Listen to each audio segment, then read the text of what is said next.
Did First Lieutenant Harry Welsh really save his parachute so that his bride Kitty could turn it into a wedding dress?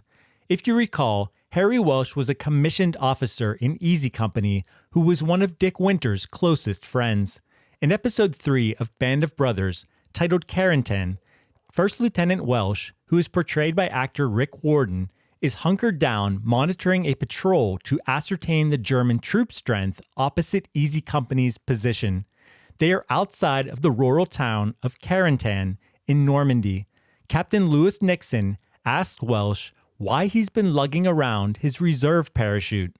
"Harry, what exactly are you doing with your reserve chute? You've been hauling that thing around ever since we jumped," remarks Nixon. Harry replies, "Gonna send it back to Kitty when we get back to England. Silk. Figured it'll make a good wedding dress, you know? What, with the rationing and all." "Geez, Harry, I never would have guessed." "What?" asks Harry. "That I'm so sentimental?" "No," responds Nixon. "That you think we're going to make it back to England." It is true that the real Harry Welsh saved the white silk reserve parachute that he had with him during his D-Day jump.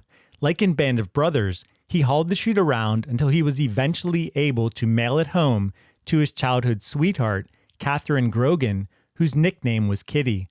While Harry did survive Normandy and make it back to England, he still had a long road ahead of him to the end of the war, when he would be able to make it home to Kitty. Harry was wounded at Bastogne on Christmas Eve 1944, when the Germans had spotted a fire that some of the men had started to stay warm. A German mortar round landed in front of him and tore into his right upper leg. Dick Winters noted in his memoir that Harry wasn't castrated, but the wound was too close for comfort, similar to the wound sustained by Donnie Wahlberg's character, Carwood Lipton, during the Battle of Quarantine. Fortunately, Harry Welsh recovered, returned to his unit, and eventually made it home from the war, with all of his parts intact. He married Kitty on December 29, 1945. In my previous video, in which I introduced the Wives of Easy Company, which I'll link to at the end, I didn't include Kitty and Harry Welsh because I was unable to track down a photo of Kitty in her parachute wedding dress.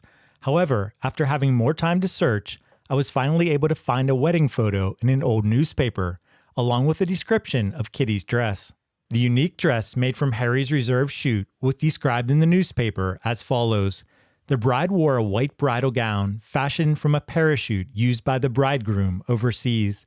The marquisate yoke of the bodice was edged with a wide ruffle of old family lace, and the long sleeves were pointed over the wrists. The full skirt was made and trained. Her fingertip veil of illusion was arranged on a Dutch cap with seed pearls, and her jewelry was a pearl necklace. She carried a white prayer book showered with white orchids. This wasn't the only picture of Kitty's dress that I found. Harry and Kitty lived in the vicinity of Wilkes-Barre, Pennsylvania, where they raised a son named Kevin, who would have children of his own.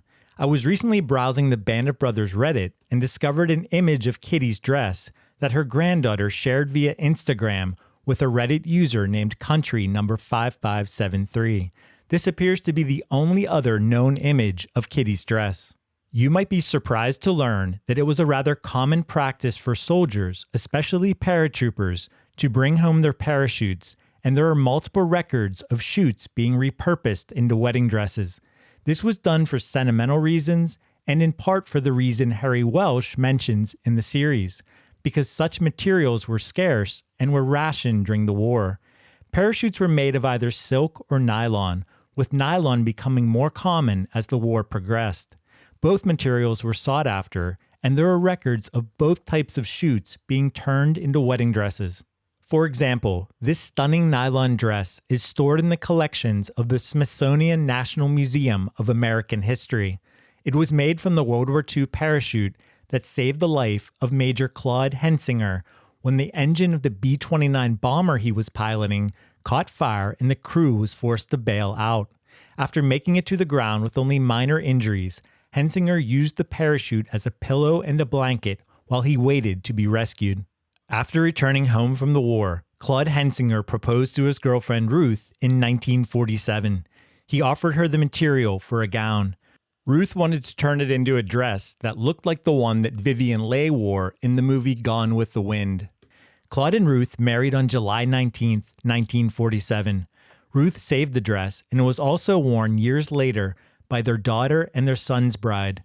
The dress was subsequently gifted to the Smithsonian, which would also be a fitting home someday for Kitty Welsh's dress. You can find stories of parachutes being repurposed into wedding dresses in the US, the UK, and other parts of Europe, mainly due to fabric shortages at the time. The practice probably would have been even more common if it weren't for the fact that many chutes were damaged or lost, and many soldiers simply didn't want to lug around the extra weight. Some chutes were also retained by the military and were considered contraband if they weren't turned in. Probably like many others, I actually first learned about parachutes being repurposed as wedding dresses the first time I heard Harry Welsh mention it in Band of Brothers. If you want to learn more about the wives of Easy Company, check out the video linked on the screen. If you enjoyed this video and want to see more Band of Brothers content, hit that like button and subscribe to our channel. Anchors away, my friends.